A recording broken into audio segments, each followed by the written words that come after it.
Bien, bonjour à toutes et à tous, Romain Géanin, je suis porte-parole national de Génération, élu local et avocat en droit du travail, notamment dans la vraie vie. Merci d'abord aux organisateurs de ce rendez-vous d'aujourd'hui qui est très précieux. Je pense notamment, pour ne pas les citer, à GDS et Ensemble, et j'espère n'en oublier aucun, parce que ce moment de rencontre et de débat, et Nouvelle Donne aussi, pardon, excusez-moi, Pierre, au fond de la salle, et PEPS, et pardon pour celles et ceux que j'oublie, mais c'est toujours le risque lorsqu'on se lance dans ce type d'énumération. Merci à vous, parce que ce type de rencontre, ce type d'échange, ce type de débat est très précieux, ce d'autant plus dans cette période dans laquelle malheureusement il n'y en a pas tant que ça. Moi je suis très content d'être avec vous aujourd'hui, évidemment, mais j'ai beaucoup d'amertume dans cette période. J'ai beaucoup d'amertume parce que, il y a quelques jours, c'était le 2e anniversaire de la création de la NUPES. Personne ne l'a fêté, mais je vous invite à rêver une minute avec moi de tout ce qu'on aurait pu faire si la situation avait été différente et si nos responsables politiques, il faut dire les choses comme elles le sont, étaient différents ou en tout cas avaient développé des stratégies différentes. Avec ce 2e anniversaire de la NUPES, on aurait pu d'abord organiser un superbe meeting à Paris, comme on sait le faire, à gauche, un superbe meeting unitaire rassemblant la gauche, toutes tendances confondues, et pas uniquement les partis de la NUPES, mais celles et ceux qui sont ici aussi, parce qu'il aurait fallu l'élargir, cette NUPES, mais j'y reviendrai. On aurait pu soulever un immense espoir, continuer en tout cas à alimenter un immense espoir auprès de nos sympathisantes et de nos sympathisants, mais bien au-delà de ceci et cela, auprès de toutes les Françaises et de tous les Français qui croient en la nécessité d'une alternative progressiste. J'entendais ce mot tout à l'heure, je le reprends avec plaisir. On aurait pu lancer une campagne de meetings, de rencontres régionales un peu partout en France pour permettre à nos différents mouvements politiques de rencontrer les Françaises et les Français, de leur parler évidemment du concret, de leur quotidien, de leur parler de la construction d'une alternative à la Macronie au niveau national, mais de leur parler évidemment, en cette période de campagne européenne, des questions ô combien fondamentales qui se posent à cet échelon-là et dont malheureusement on ne parle pas beaucoup en ce moment. On aurait pu d'abord mener avec une très belle liste unitaire une magnifique campagne européenne. On aurait pu parler de fond, on aurait pu parler de nos convergences. Plus de 80% de nos votes sont des votes communs au Parlement européen. On aurait pu parler, je disais, de nos convergences, on aurait pu parler de la nécessaire transition écologique qu'il faut engager évidemment à l'échelon européen. L'échelon national c'est indispensable, mais ça ne suffira pas. On aurait donc pu parler de cela, on aurait pu parler de l'Europe sociale qui n'existe pas aujourd'hui, mais qu'il faut créer, qu'il faut faire advenir. On aurait pu parler de la nécessaire démocratie qu'il faut réintroduire au sein de l'échelon européen. On aurait pu parler de l'égalité femmes-hommes en Europe, des droits des personnes LGBTQIA+. On aurait pu faire tout cela. Et bien malheureusement, tout ça, on ne le fera pas. On ne le fera pas parce que aujourd'hui, on n'a pas de campagne européenne. On a, dans la période dans laquelle on se trouve, une gauche qu'on peut qualifier de gauche la plus conne du monde. Je vais être un peu provoque aujourd'hui, donc je me lâche un peu, je me permets. Et une gauche qui finalement va passer toute cette campagne à s'entre-déchirer, à s'invectiver sur Twitter, à essayer de se démarquer du copain, du voisin, pour essayer de gratter 0,5% ou 1% à ses dépens. Et on va finalement se retrouver à rater cette séquence, malheureusement du point de vue européen, mais également du point de vue national, alors qu'on aurait pu, encore une fois, en faire un formidable moment, à la fois pour la campagne européenne, mais aussi pour faire de cette séquence, eh bien peut-être la première étape de la préparation des élections de 2027. Et d'ailleurs, comme on ne le fait pas, eh bien c'est le Rassemblement national qui est en train de le faire et qui nous remercie grandement. Parce que finalement, le meilleur allié de l'extrême droite dont j'entendais parler tout à l'heure, c'est la gauche. C'est la gauche lorsqu'elle est désunie, et c'est la gauche lorsqu'elle déçoit. Il faut se dire les choses comme cela, et en tout cas j'assume pour le coup mes propos pour ma part. Le 9 juin prochain, on le sait donc toutes et tous ici, ce qu'on va avoir, eh bien, c'est des commentaires sur la désunion de la gauche. Alors celui qui fera 12% sera plus content que celui qui en fera 3, ou que celui qui en fera 6, ou encore que celle ou celui qui en fera 7,5. Ah, ça c'est sûr, il sera très content. Mais ce qu'on aura le 9 juin au soir, vous le verrez, c'est l'extrême droite qui paradera sur les plateaux et qui expliquera qu'elle est prête à assumer les responsabilités pour 2027 et qui lancera même sans doute, d'ores et déjà, dès ce 9 juin au soir, sa campagne des élections présidentielles. Face à ce tableau un petit peu démoralisant, mais je vous partage mon amertume, ça me permet de repartir ce soir un petit peu plus léger. Face à ce tableau démoralisant, évidemment, il reste des choses à faire. Il reste beaucoup de choses à faire, et si on est là aujourd'hui, c'est qu'on y croit, c'est qu'on est d'éternels optimistes. Il reste à construire notre unité. On a encore 3 petites années, moins de 3 années maintenant pour le faire avant 2027, avant ce rendez-vous qui sera fondamental pour l'avenir de notre pays, mais pas uniquement, merci. Pour ce rendez-vous qui sera fondamental. Et je terminerai, parce que je crois que je suis un peu long, en proposant peut-être quelques pistes à creuser, évidemment, pour essayer de faire des prochains rendez-vous, des rendez-vous non pas démoralisants, mais des rendez-vous constructifs, permettant de revenir à des débats unitaires, à des campagnes unitaires, et permettant de ramener un peu d'optimisme dans le camp de la gauche. Pour construire l'unité, moi je crois d'abord qu'il faut s'y prendre dès maintenant. Pas après le 9 juin, dès maintenant. Qu'il faut continuer à en parler, qu'il faut continuer à essayer de pousser dans cette direction dès maintenant. Je pense qu'évidemment, il faudra le faire d'autant plus fortement après le 9 juin, qu'il faudra pousser chacune et chacun au sein de nos différentes formations politiques, parce qu'on a toutes et tous une responsabilité aussi en tant que militants politiques et en tant que responsables politiques, et il faudra peser dans nos partis, pousser à l'intérieur de nos formations politiques pour créer des cadres de rencontre. Et je pense que, par exemple, il faut, dès après les élections européennes, créer un espace de coordination. Un espace de coordination qui, évidemment, regroupe... en 30 secondes.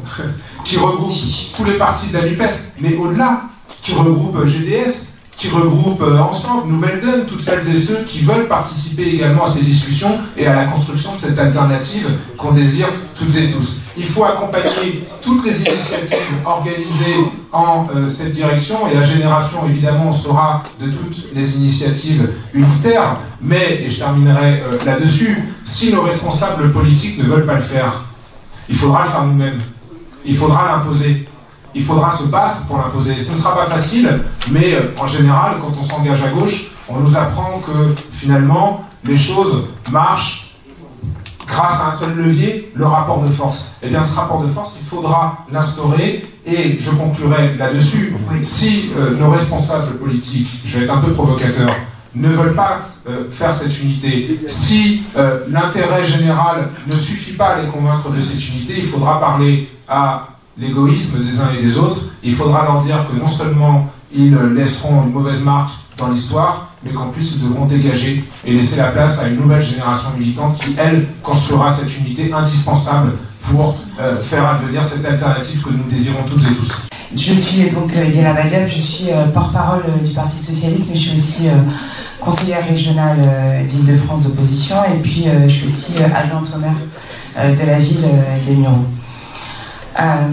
Oui, c'est vrai qu'on aurait pu fêter les 2 ans de la NUPES. Moi, j'y étais, justement. J'ai fait partie de celles et ceux qui ont représenté leur parti dans cette grande nouvelle union populaire, écologiste et socialiste. Et c'est vrai que ça nous avait fait beaucoup de bien de se retrouver tous ensemble après toutes ces années à s'invectiver, à être un peu en la capacité de discuter les uns avec les autres. Force est de constater que on est retombé dans nos travers, et qu'on est un peu tombé dans la facilité de se dire de tirer la couverture à soi. Moi, je ne vais pas rester trop longtemps sur ce constat, parce que comme dirait une de mes camarades, ça ne sert à rien de pleurer sur le lait qui est déjà renversé, il faut savoir comment on peut avancer.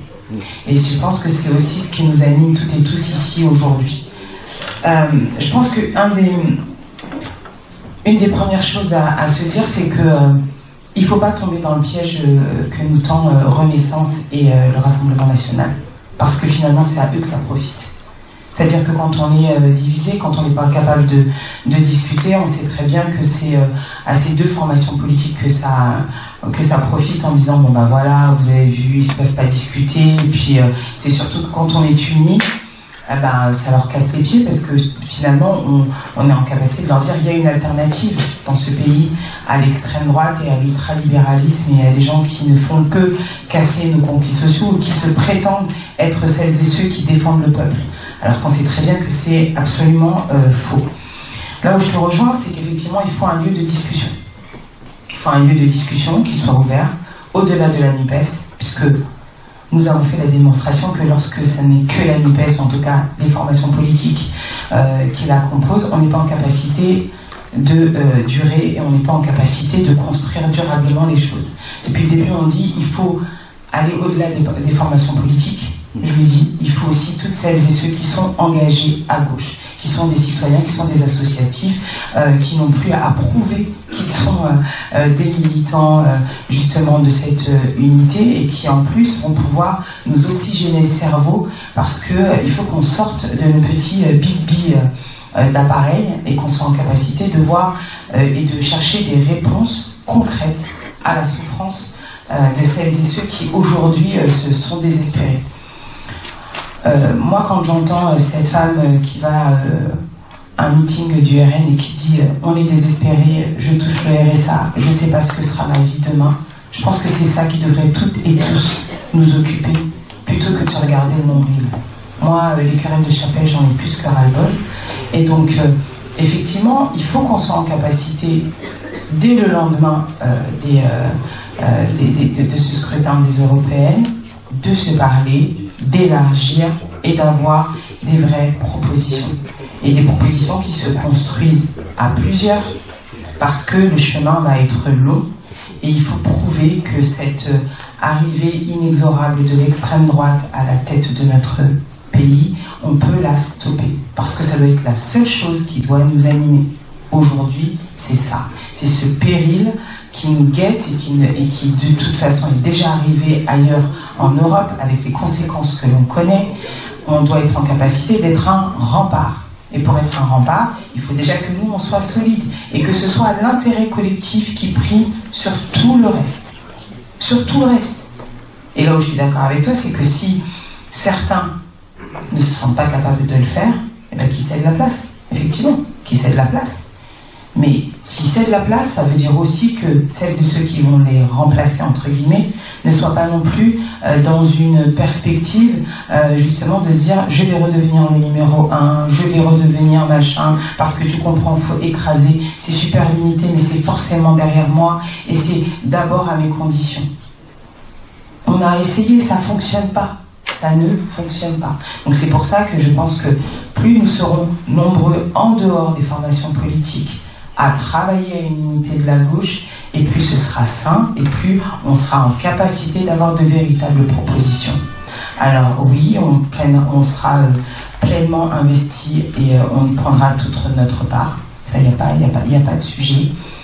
Voyons ensemble comment on fait dès le lendemain des Européennes pour construire un espace justement de dialogue, de travail, mais qui soit respectueux, s'il vous plaît, respectueux de ce que chacun est, de l'histoire de chacun, et qu'on arrête de faire cette course absolument stupide de qui va pouvoir aller le plus haut, etc.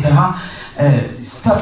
Parce que là, ce qui va se passer, c'est qu'en faisant cela, on va juste être les idiots utiles d'une extrême droite qui n'attend que ça, et qui va se délecter, justement, et qui d'ailleurs se délecte de nos, comment dirais-je dirais même pas de nos disputes, parce que c'est tellement puéril, en fait, c'est de nos espèces de joutes verbales sur des réseaux sociaux, alors que c'est une bulle.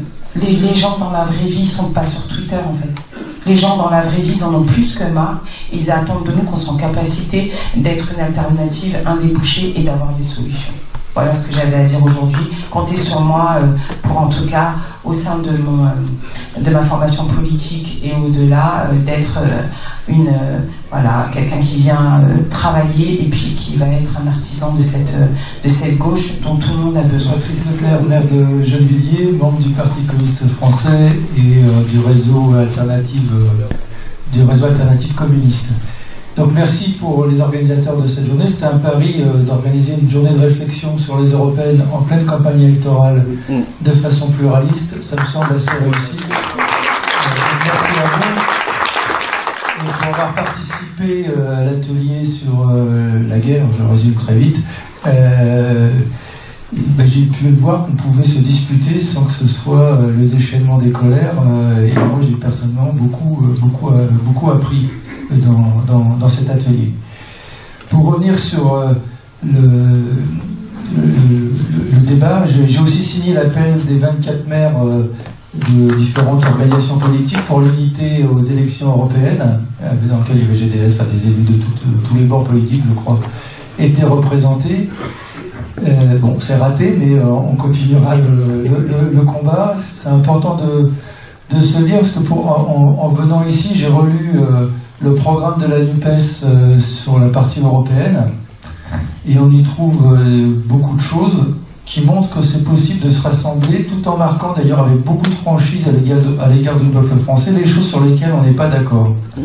Et ça c'est important, parce que pour reprendre les propos de Roger Martelly tout à l'heure, qui disait qu'il fallait dans un même mouvement travailler à la fois la rupture avec le social-libéralisme et le rassemblement qui pourrait aller des révolutionnaires aux sociaux-démocrates pour pouvoir gagner, et bien ça nécessite qu'on se réinvente une culture de la dispute politique qui cherche à ne pas cacher nos différences, mais à se disputer sur des contenus politiques au grand jour, mais une dispute qui vise à construire et qui ne vise pas à détruire, qui vise à construire. Et le texte de la NUPES donne ces éléments-là, d'ailleurs, il donne nos points de désaccord, et on va continuer de se disputer sur les sujets avec lesquels on est d'accord, mais on va ensemble sur l'essentiel, qui est empêcher l'extrême droite de passer, de marquer des points contre le libéralisme, de faire reculer le capitalisme.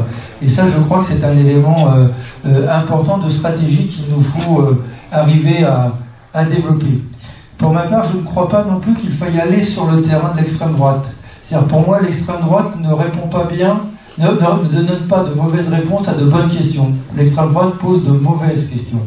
Et donc, c'est pas la peine d'essayer d'aller pour donner des bonnes réponses aux mauvaises questions que l'extrême droite donne aujourd'hui. Il faut effectivement poser la question du récit. Qu'est-ce qu'on est capable de qu'est-ce que l'on veut proposer au peuple de France dans notre diversité? Moi, ce que j'appelle inventer un nouvel art de vivre populaire qui est plus respectueux des êtres humains et de la nature pour répondre à l'ensemble des défis sociaux et écologiques qui sont posés, et qu'il nous faut avancer sur ce champ-là. Ensuite, quelques propositions quand même sur comment faire. Alors, c'est pareil, j'ai pas la réponse, sinon... puis même si on a des réponses théoriques sur le papier, dans la vraie vie, ça s'applique pas forcément aussi simplement que ça. Mais en tout cas, quelques pistes d'éléments. D'abord, peut-être tirer des leçons de nos expériences. Moi, j'étais dans toutes les expériences, on en parlait avec Roger tout à l'heure, du début avec Ramulot, l'appel de Politis, et que je sais même plus l'ordre, d'ailleurs, les collectifs unitaires, on les a tous faits. Et à chaque fois, on a les mêmes débats, les mêmes personnes, avec des avancées. La France Insoumise a été un élément d'ailleurs qui pouvait créer un peu de mouvement autour de ça, en disant tiens, il y a un truc qui a l'air de ressembler à ce qu'on voulait, et puis boum, c'est pas ça. Donc on a là des éléments. Peut-être qu'il faut tirer des leçons de nos expériences, c'est-à-dire qu'on a essayé en dehors des partis, enfin on a essayé avec les partis, on a essayé en dehors des partis, sans les mouvements civiques, sans les mouvements sociaux.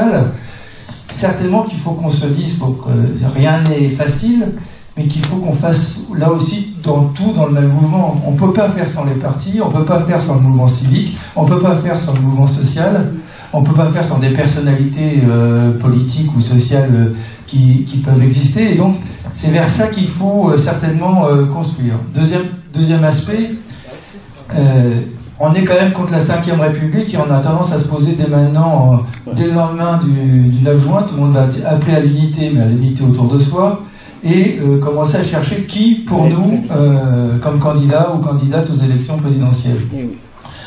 Peut-être que c'est ce qui a été raté la dernière fois, peut-être qu'il faut se poser la question avant des présidentielles, des élections législatives, de commencer à construire par le bas une relecture du programme de la NUPES pour se dire on le retravaille tous ensemble, circonscription par circonscription.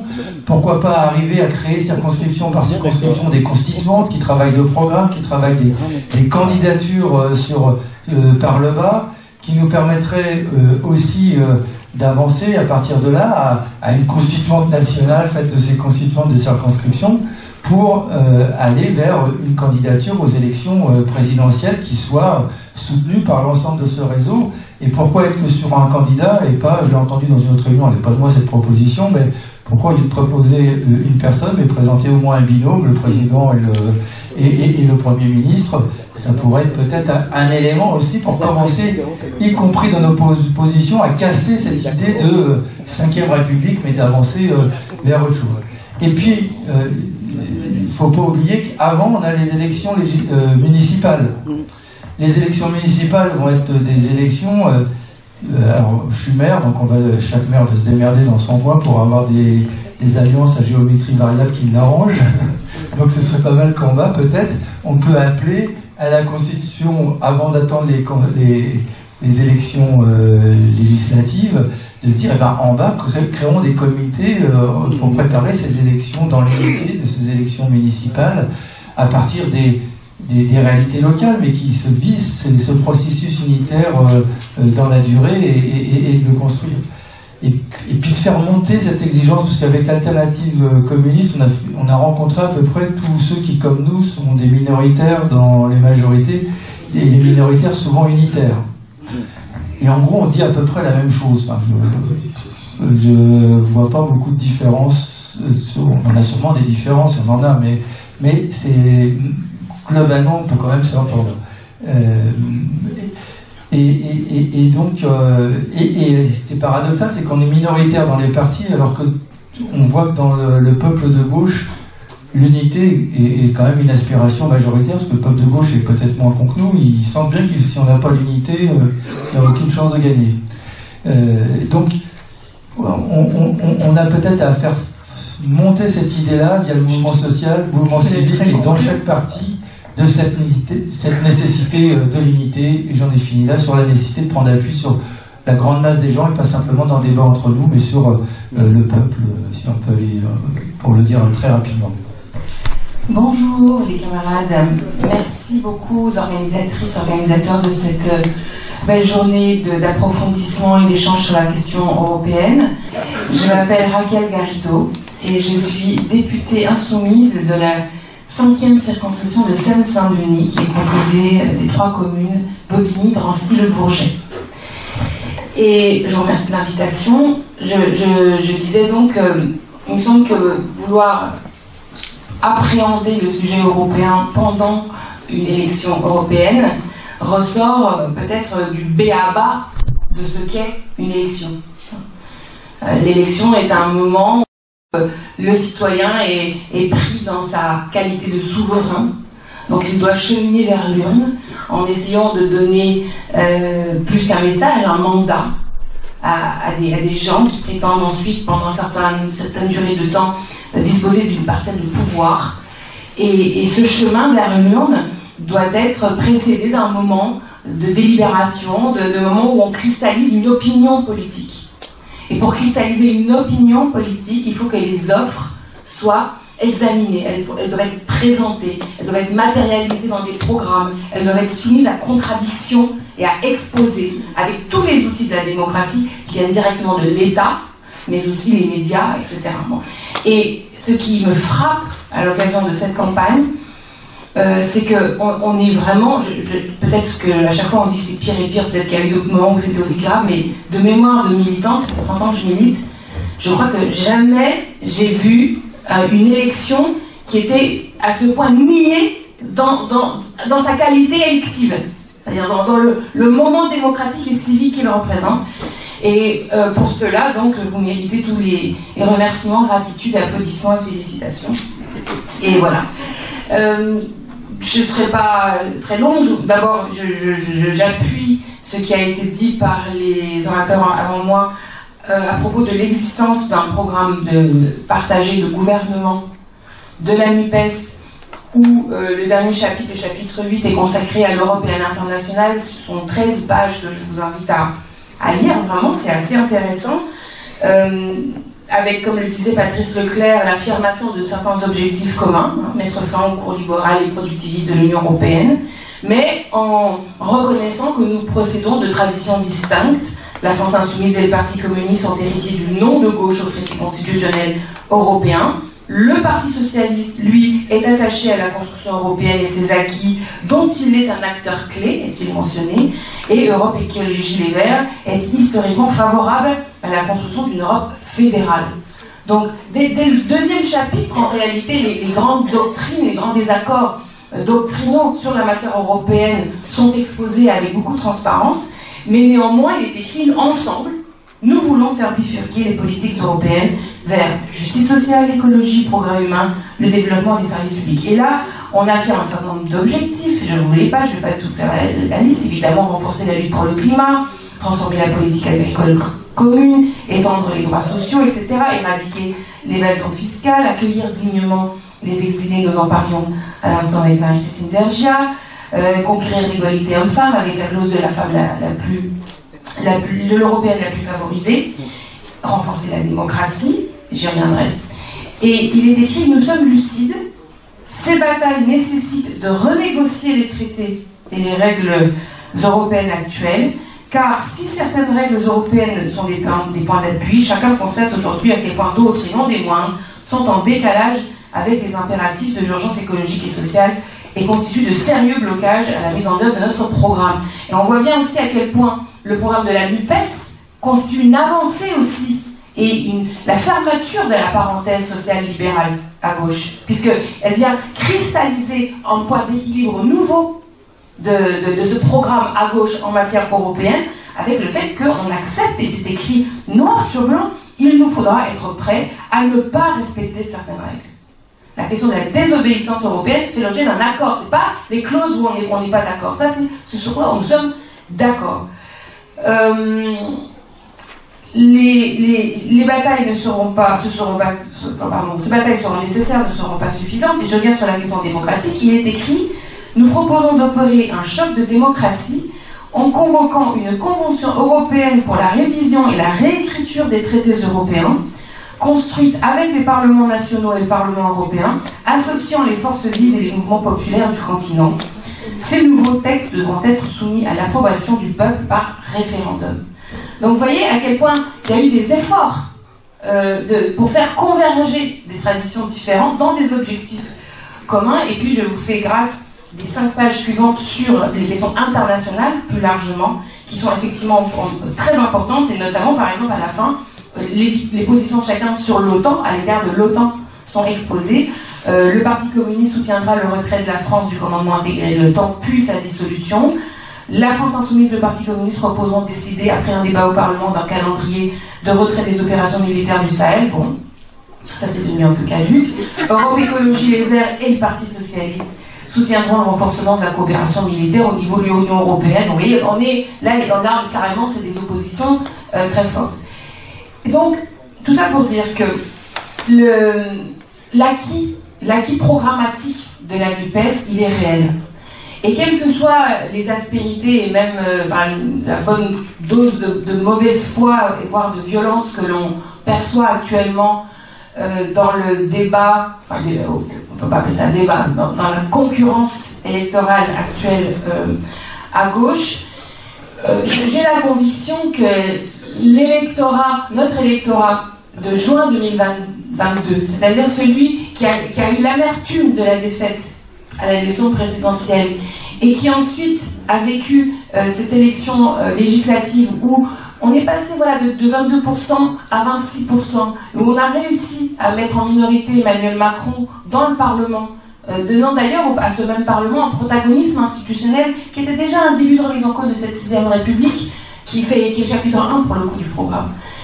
Tout ça, les Français en ont eu un coup dans la bouche de cette possibilité victorieuse qui est amenée par l'unité sur un programme.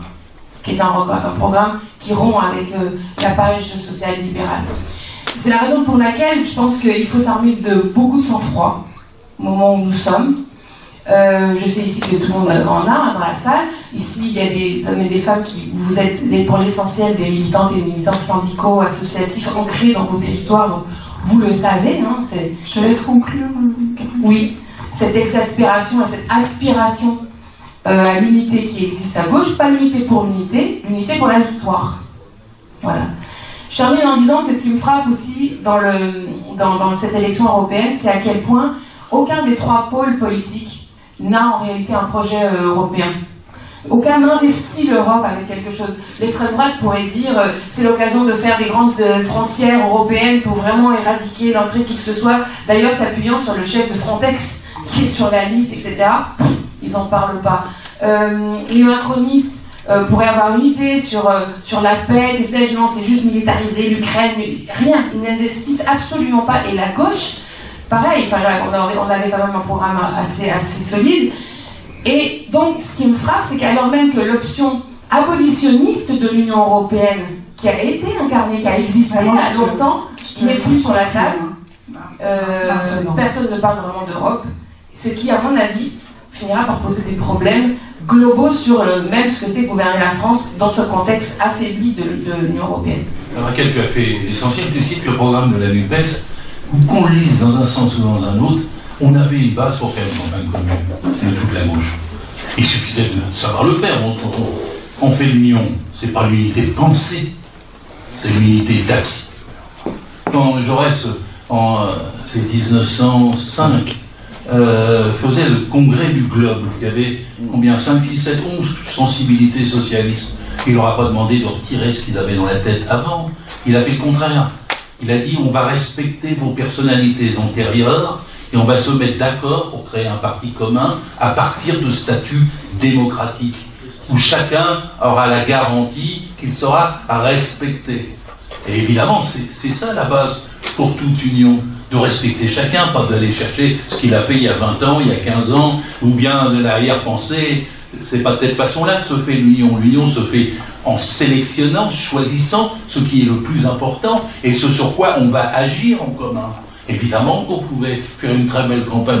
Moi, je la vois déjà sociale sur salariat et ubérisation.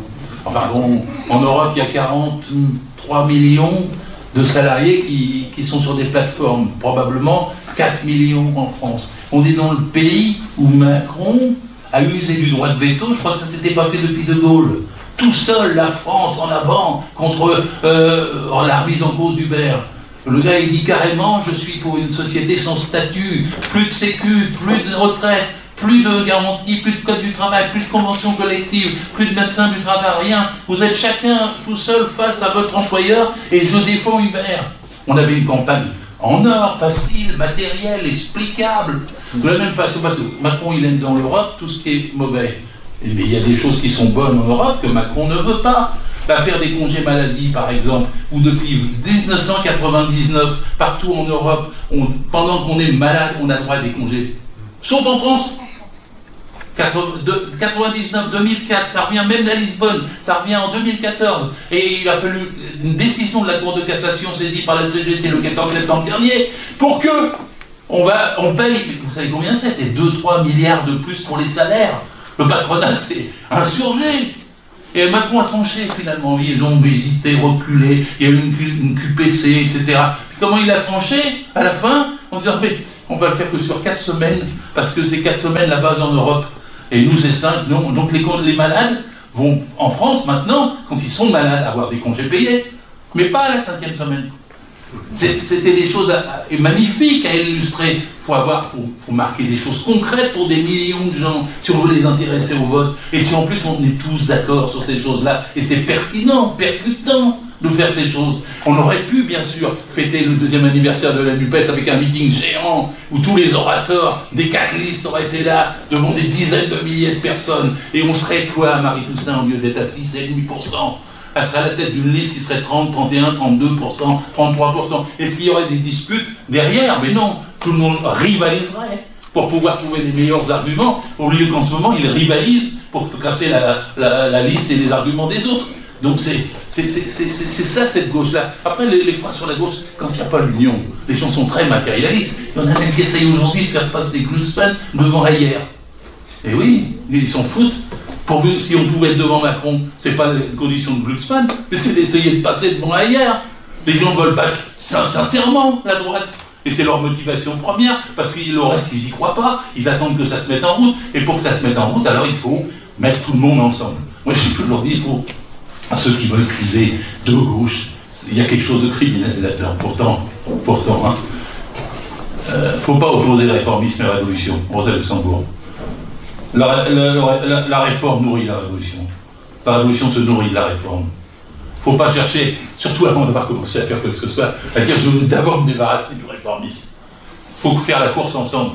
C'est un marathon pour beaucoup de monde, pour qu'il y ait une course intéressante. Si les révolutionnaires sont bons, ils gagneront dans les derniers kilomètres.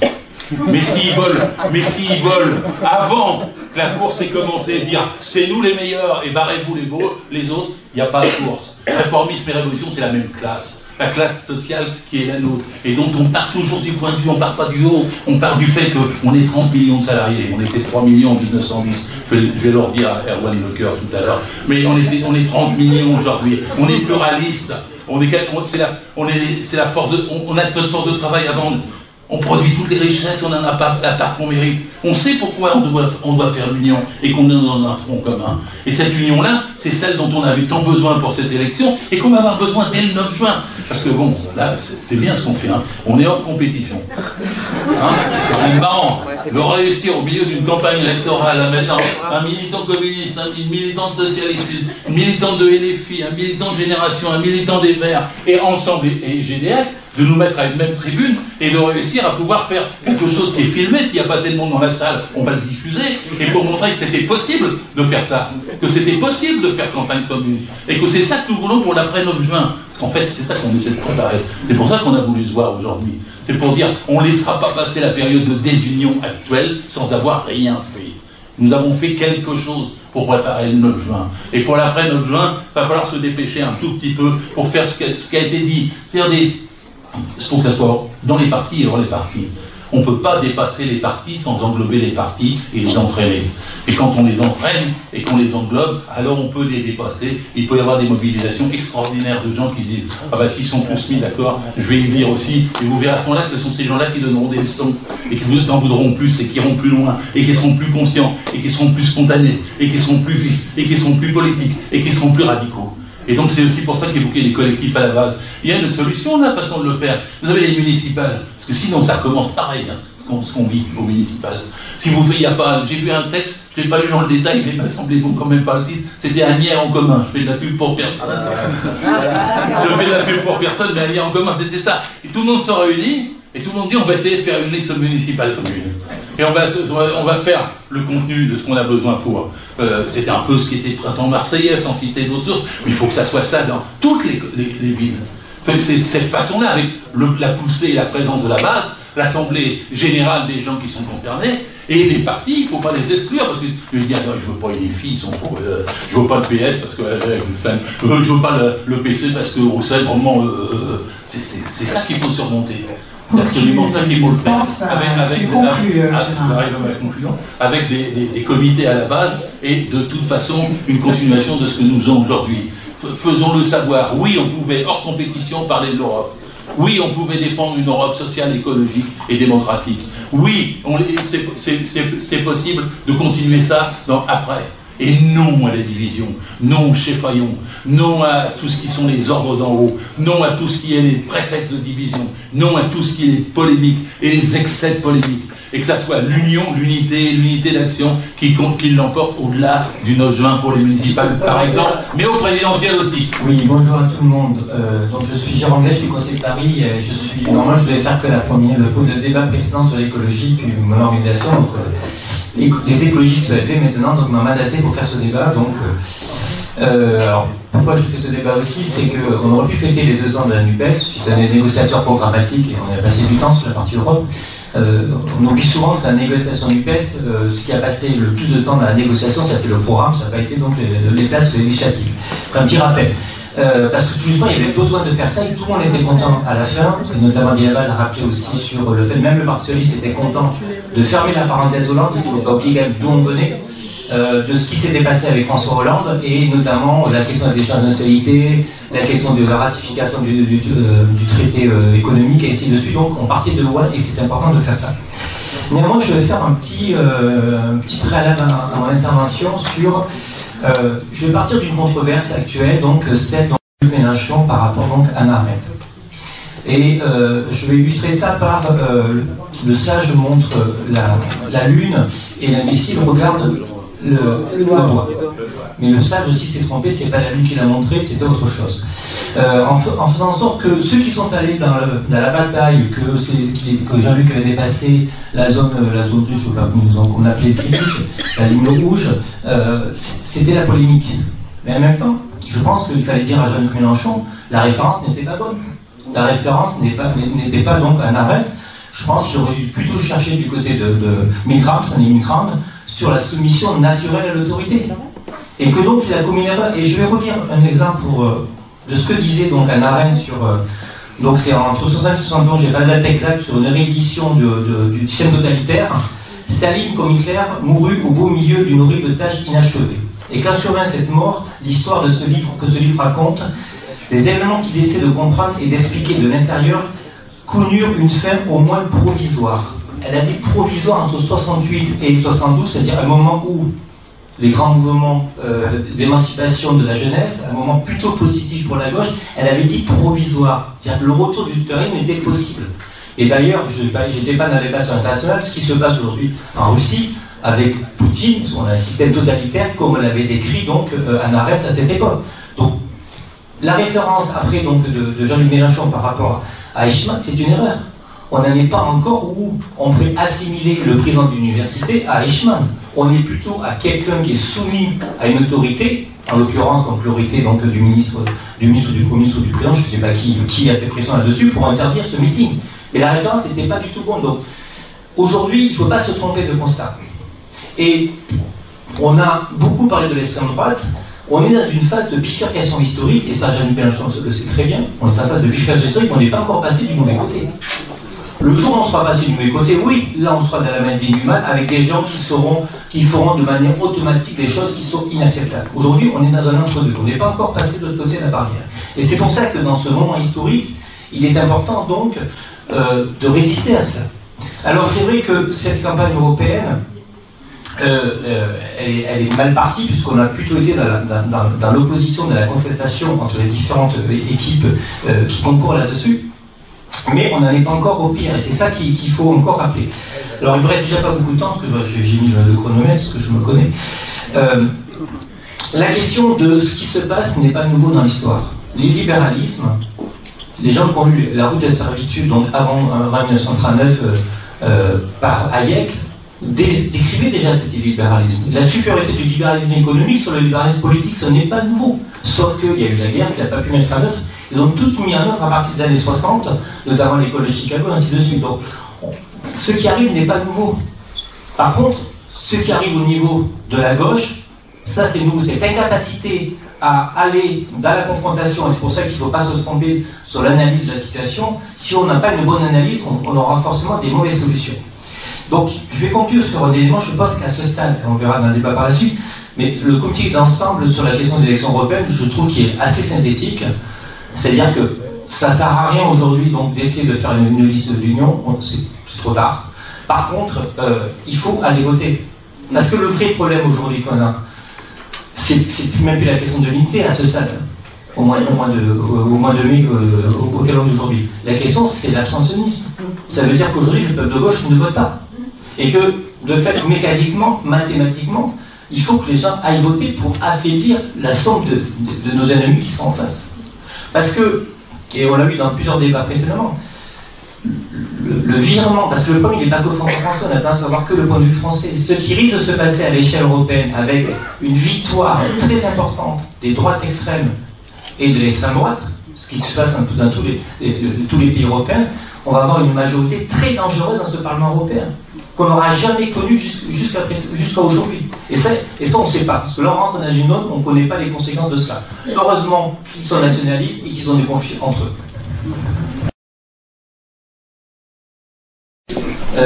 Comme l'a rappelé Alexis Corbière, aujourd'hui on a une situation où l'extrême droite risque d'arriver au pouvoir par les urnes, pas par un coup d'État militaire.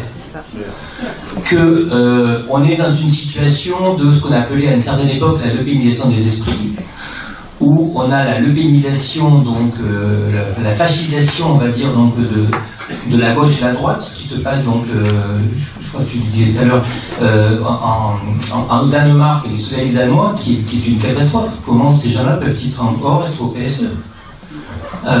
On est donc dans une phase donc de basculement où des gens dits de gauche passent dans des idées pas de droite, d'extrême droite. Donc ce moment politique, il ne faut pas se tromper d'analyse, parce que là le risque il est énorme. Si on continue à penser qu'il faut encore construire l'unité pour l'unité et qu'on ne la construit pas réellement, après on va se faire balayer, on va se faire éliminer. Et il faut penser que l'extrême droite est dans un temps long du pouvoir. Même si Marine Le Pen gagne les élections en 2027, le danger, peut-être pas son premier mandat, mais le deuxième qui sera derrière. On a affaire à des gens qui veulent conquérir le pouvoir depuis très longtemps et qui ne sont pas pressés pour l'exercer rapidement. Là, ce qui se passe actuellement, notamment autour de la liste du RN, avec les candidats sur les RN, est très inquiétant. Là, celle qui est donc à l'observatoire sur le droit de l'homme, je suis bien qu'à l'observatoire, celui qui est l'ancien responsable de Frontex, le policier, lui, s'est déjà cramé, mais il y a tous ceux qu'on ne voit pas aussi qui sont là derrière. Donc, faisons attention par rapport à ça. C'est un devoir d'exigence. C'est pour ça que ce que je disais tout à l'heure, c'est pas anecdotique. Citer Hannah Arendt au lieu de Milgram, c'est pas anecdotique. C'est grave intellectuellement. Et il faut lui dire que c'est grave aussi, à Jeanne Mélenchon. Parce qu'on n'a pas le droit de se tromper d'analyse. Ça, c'est indispensable. Sur la question de la jeunesse, bon, j'ai 2 enfants qui sont en âge de voter, donc je vis ça à la maison. Est-ce que vous allez voter? Est-ce que mes 2 enfants vont voter? Je ne sais pas. Pour qui vont voter, je ne sais pas non plus. C'est une science, c'est une réalité. Mais au-delà de la jeunesse, c'est plutôt les classes populaires. La question, on a pris l'exemple de la femme au RSA qui va au meeting. Le fait qu'aujourd'hui, la gauche ne parle plus à son électorat, on va dire normalement cible, c'est plus que problématique. Parce que si on ne reconstruit pas à partir de cet électorat-là, on n'a aucune chance de gagner. De même que, et c'était une grande critique, je faisais la négociation du PS sur la question des législatives, pourquoi on s'est intéressé que sur les circonscriptions les meilleures pour la gauche? Pourquoi on n'est pas parti de celle qui avait un danger RN? Il n'y a pas eu de travail sur le risque RN aux élections législatives de la dernière élection avec la NUPES. Et ça, c'était une erreur. Au lieu de mettre les meilleurs candidats dans certaines circonscriptions, parce que là, on ne parachute personne, il faut déjà que quelqu'un soit déjà sur place. Dans la circonscription, je termine là-dessus, la circonscription d'un grammaire dans le Tarn-et-Garonne, qui vient de passer au RN. Qui est une circonscription, vraiment, c'est les terres radicales de gauche, il n'y a jamais eu de vote fasciste. Moi, pendant la Seconde Guerre mondiale, ma grand-mère, donc, il y avait une famille juive qui était cachée dans le village, dans la ferme. On était dans une situation vraiment où il n'y avait pas ça. C'est quelqu'un de parachuté du RN qui gagne les élections. Aujourd'hui, en sens inverse, ça ne marche plus. Il faut bien avoir conscience de ce danger avec lequel on est, c'est que la reconquête des territoires, elle se commence dès aujourd'hui. Merci Alexis Corbière de ton intervention. J'ai pas dit tout à l'heure parce qu'on a dit, mais Marie-Christine Bergère et Roger Martelly nous ont apporté beaucoup de l'ordre. Moi j'ai écouté aussi avec passion. Christian, tu as raison sur la situation des jeunes, mais ce n'est pas une question de génération, c'est une question de classe. Voilà, il y avait 3 millions de salariés en 1910, il y en a 30 millions aujourd'hui. C'est ceux-là qu'il faut réunir, c'est ceux-là qui vont gagner. Après, ce n'est pas une question de parti. Elle a écrit beaucoup de choses, mais là c'était une grosse connerie ce qu'elle a écrit ce jour-là. Voilà, telle est mon opinion. Il faut des partis, sans parti, la minorité n'a pas d'avenir. Et ce qu'il faut, c'est que ces partis soient démocratiques. Il ne faut pas dire, écoutez, je suis chef. On a tous les chefs d'aujourd'hui, comment il s'appelle, Macron, Le Pen, tout ça, ils ne font pas vivre, parce que c'est des totalitaires.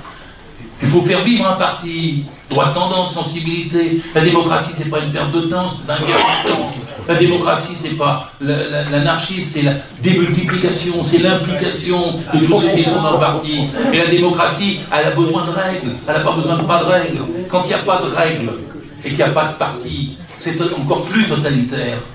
Parce qu'à ce moment-là, les gourous arrivent et s'installent. Le mécanisme qui permet la coparticipation, l'activité commune, la réflexion commune, l'action commune, c'est le mécanisme du parti avec une vie interne démocratique. On dit, ouais, mais regardez le PS, mais le PS viole ces règles démocratiques, je m'en excuse, j'étais bien placé pour l'avoir apprécié. Et donc, sur ce plan, il faut plus de démocratie et pas moins de démocratie.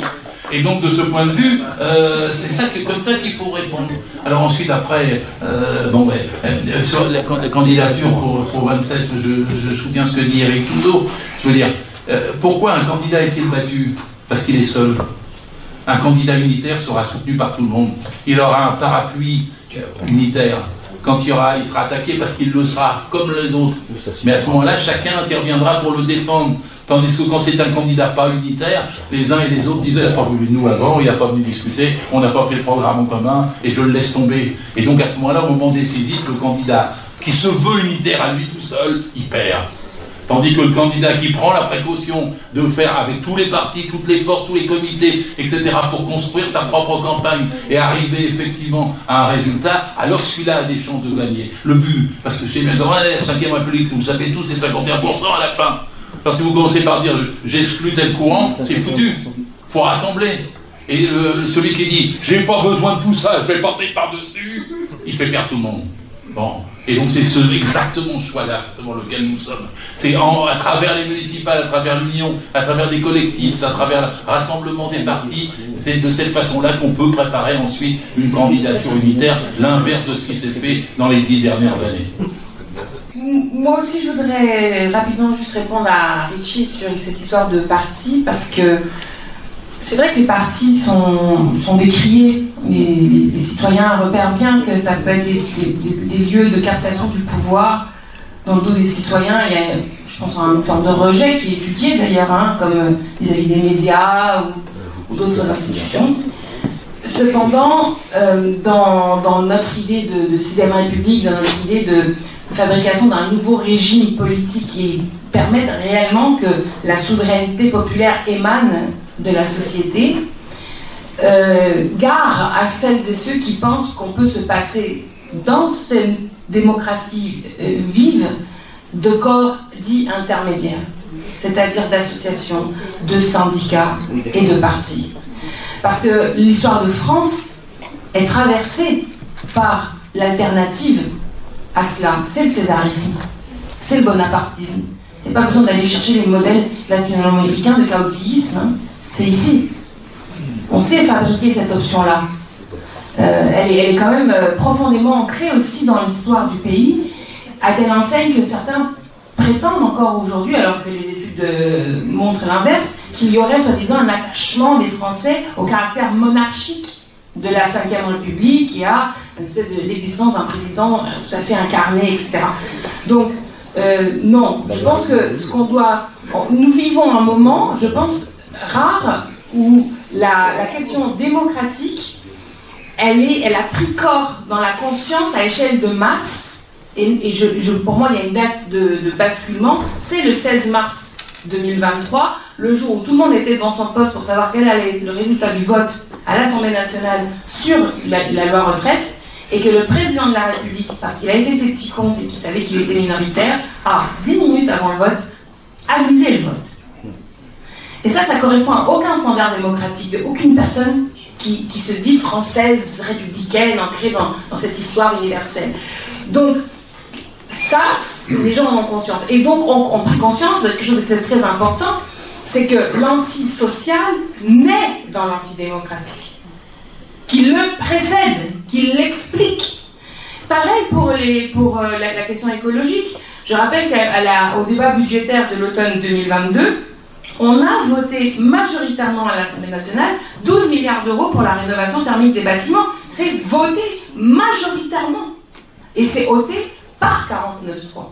Donc, maintenant, c'est clair, je crois, à échelle de masse, que l'antisocial, l'anti-environnemental naît dans l'antidémocratique et que par conséquent, on ne peut pas se contenter tel le mouvement ouvrier qui l'a fait historiquement, hein, d'aller avec notre programme de justice sociale, avec y compris des très grandes et millionnaires mobilisations, y compris avec une unité monolithique des organisations syndicales, comme ce fut le cas l'année dernière, et aller s'écraser contre le mur de la Ve République. Et il y a là quelque chose d'extrêmement fédérateur, je trouve, en plus, de poser ce préalable démocratique. Je termine en disant que l'esprit de fédération, l'esprit de majorité qui est une des conditions de la victoire au second tour dont a parlé Alexis, elle implique, je pense, de faire cet effort de ne pas réfléchir dans les marges de la société. Je sais que l'extrême droite, ça fait peur. Je sais que quand on allume la télévision, on a l'impression qu'on est dominé par des idées qui nous sont très étrangères. Mais il y a toujours une façon, et Gérard fait ça à merveille, mais il y a toujours une manière d'aborder les sujets depuis l'angle le plus majoritaire. Je prends la question de l'assurance chômage. L'assurance chômage, vous pouvez, je termine là-dessus, vous pouvez soit l'aborder du point de vue des chômeurs proprement dit, et ce sera juste de dire ils sont punis, etc. Soit vous pouvez l'aborder en disant que réformer ce marché du travail fait baisser tous les salaires de tout le monde, parce que l'existence d'un régime de protection du chômage empêche des gens d'aller accepter n'importe quel travail pour n'importe quel salaire, et par conséquent freine la déflation salariale de tout le monde. Et que si ce gouvernement-ci a mis à l'agenda la réforme du chômage, c'est pas sur les chômeurs, parce qu'ils savent bien que ça va créer aucun emploi et aucune envie d'aller travailler. C'est précisément parce qu'il y a des secteurs aujourd'hui en France où les patrons ne trouvent pas de main-d'œuvre, parce qu'ils n'augmentent pas les salaires. Je prends la restauration par exemple. La restauration, vous avez encore des gens à Paris qui sont payés 10 ou 11 euros de l'heure. Et les patrons n'arrivent pas à garder leur main-d'œuvre parce qu'ils refusent de monter à 12, 13, 14, 15, 16 euros l'heure, qui serait le tarif auquel, dignement, là, ils auraient une main-d'œuvre. Ils ne veulent pas le faire, donc le gouvernement, comment il fait? Il baisse l'assurance chômage. Voilà. Donc c'est une façon aussi d'être par rapport à sa classe, de se figurer être la majorité toujours en s'enracinant dans l'histoire longue du pays et cette aspiration à l'égalité. Je pense que 93% voilà, d'une classe, d'un pays même, c'est même pas d'une classe, de tout le pays qui est contre la retraite, c'est quand même un outil qui est merveilleux, qui n'existe pas dans d'autres pays du monde, et qui doit nous mettre du baume au cœur.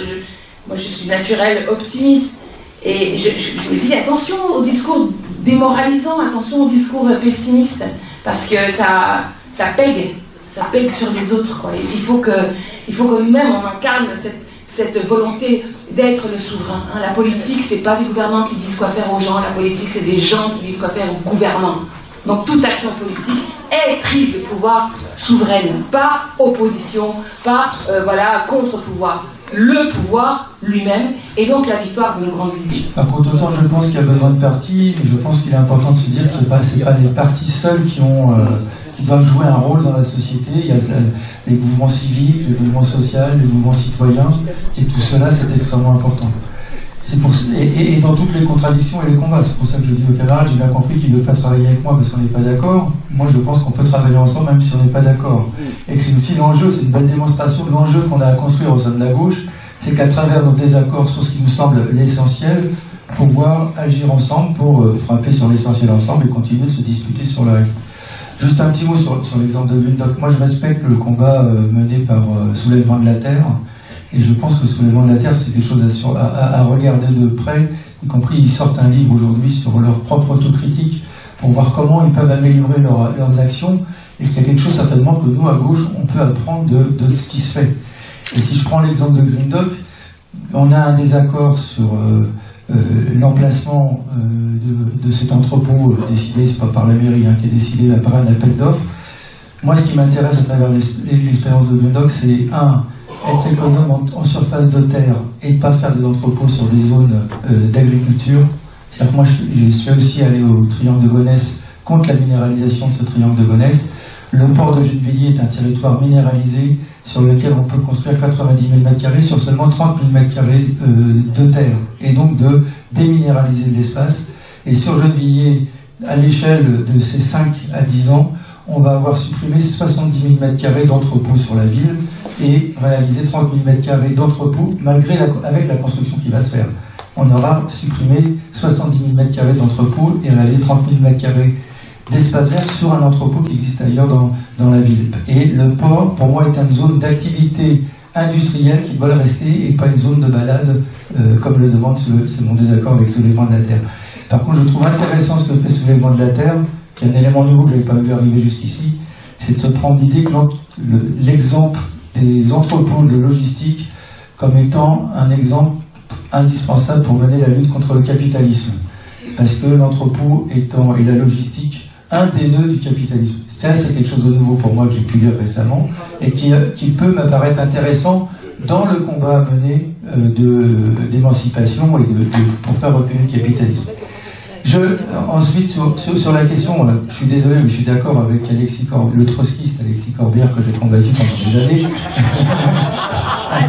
avec qui je pourrais faire des reproches nombreux, mais je partage cette idée qu'on vit une période c'est ce qui me fait flipper, qu'on n'a jamais connue. Et en même temps, il y a du potentiel justement dans la jeunesse qui s'investit sur des tas de sujets et qui permet d'avancer. Je rajouterai juste un point pour ne pas dépasser mon temps. Sur le danger de l'extrême droite, c'est pas seulement sa prise de pouvoir, le fait qu'elle dure. C'est pas seulement Marine Le Pen qui mettra en œuvre son programme. Moi, ce qui me fait le plus peur, c'est les fachos qui vont sortir, qui tuent déjà à Lyon, qui assassinent et chassent des immigrés dans les Alpes, moi, j'ai l'expérience des années 80 à Gennevilliers où le Front National faisait 22%. Aujourd'hui, il est à 9%. Mais à l'époque, il faisait 22%. C'est des mecs qui tiraient dans la rue sur les Arabes. Et on a eu un jeune maghrébin qui s'est fait tirer dessus. Et ça, c'est ça le plus dangereux. C'est ce que ça libère dans la société de plus monstrueux. Et après, nous, progressistes, ne croyez pas que c'est par la résistance qu'on refera des jours heureux. Il faut vraiment empêcher que cela se passe. Et ça me paraît être un enjeu extrêmement important parce que là, la guerre civile, on va l'avoir. Mais on ne la gagnera pas sur le combat à mener. D'autant plus qu'il y a des outils maintenant de contrôle des populations qui sont en place et que l'extrême droite pourra aussi utiliser. Merci.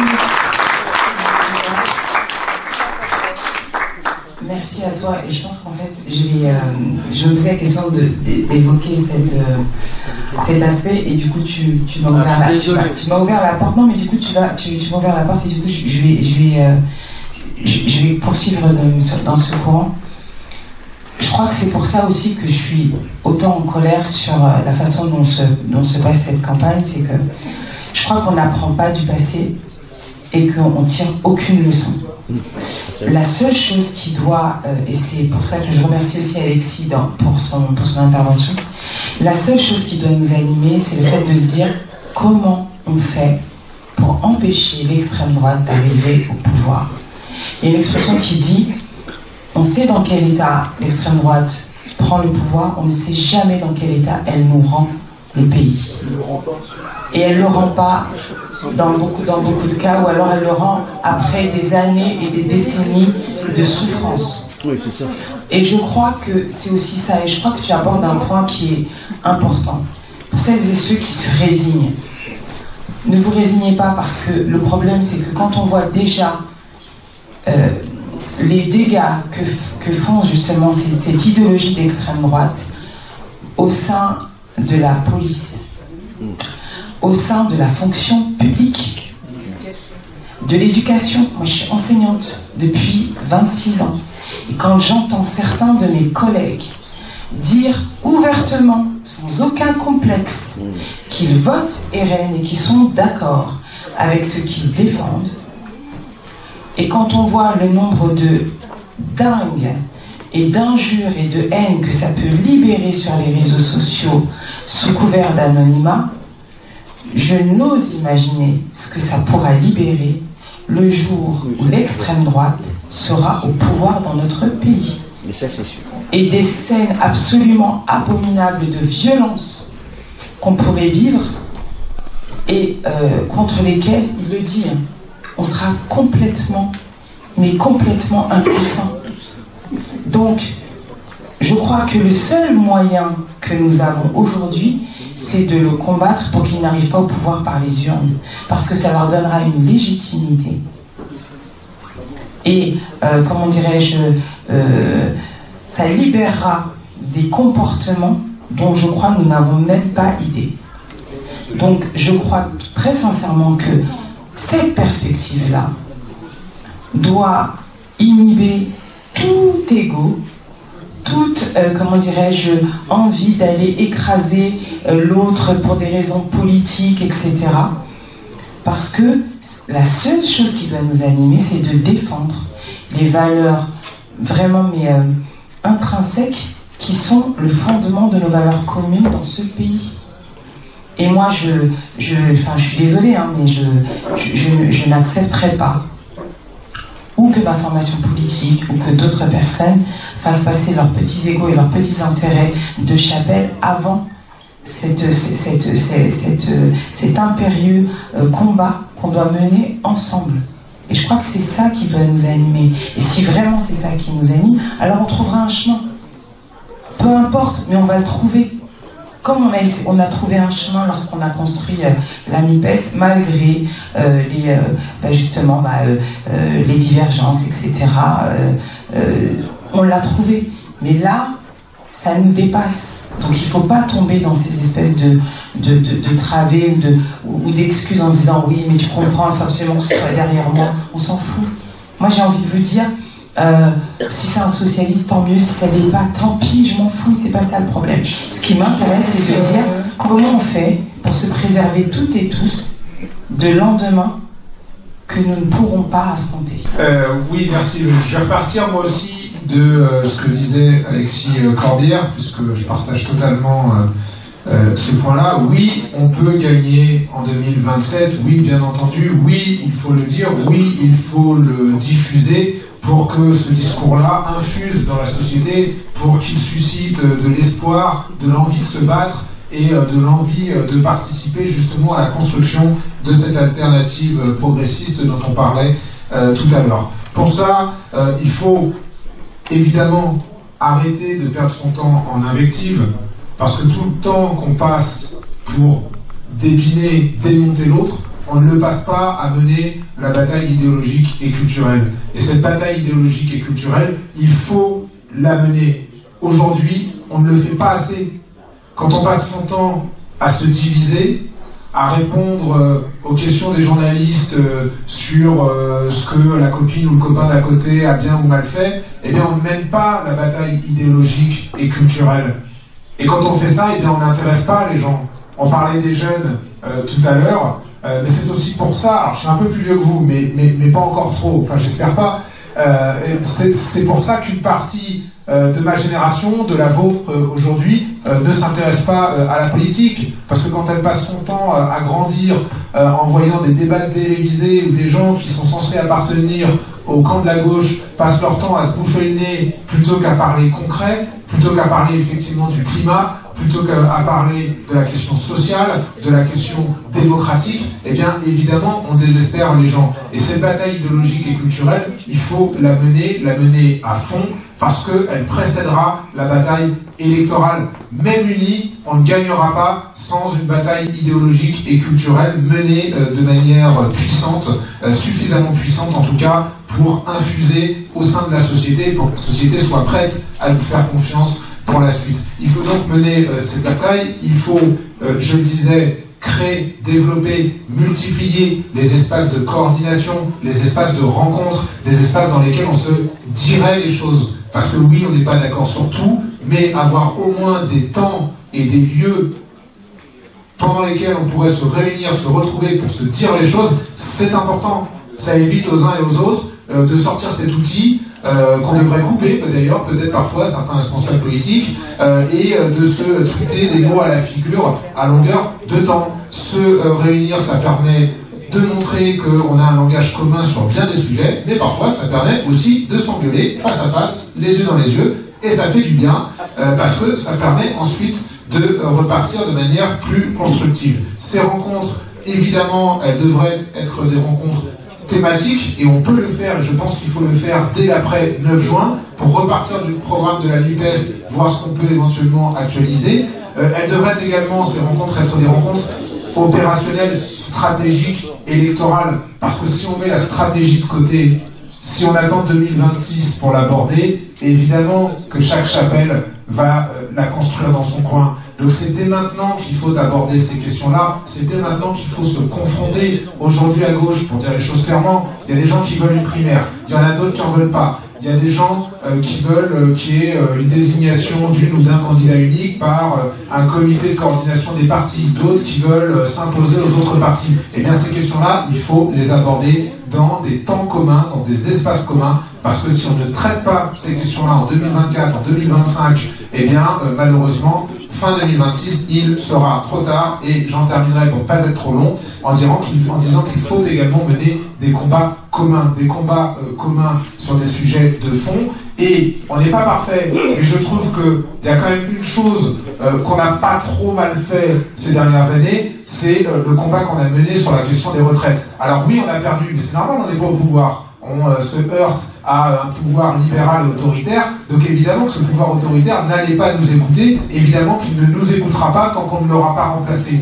Mais en attendant, ces combats communs étaient des combats intéressants. Il y a un autre combat à venir qui a été abordé tout à l'heure, c'est un combat électoral, c'est les élections municipales, et Gérard, tu m'as fait le plaisir de citer ce que Asnières en commun, ce qu'on avait réussi à faire à Asnières, qui est ma ville, avec ce collectif Asnières en commun qui rassemble tous les partis de gauche pour le coup. Ça n'a pas été facile à faire, mais on l'a fait. Après un an de rencontres, de discussions, bien ça, il faut le faire partout pour, là aussi, faire de ces élections municipales une belle étape avant les élections législatives et présidentielles de 2027. Merci. Et je vous propose d'applaudir tous nos intervenants.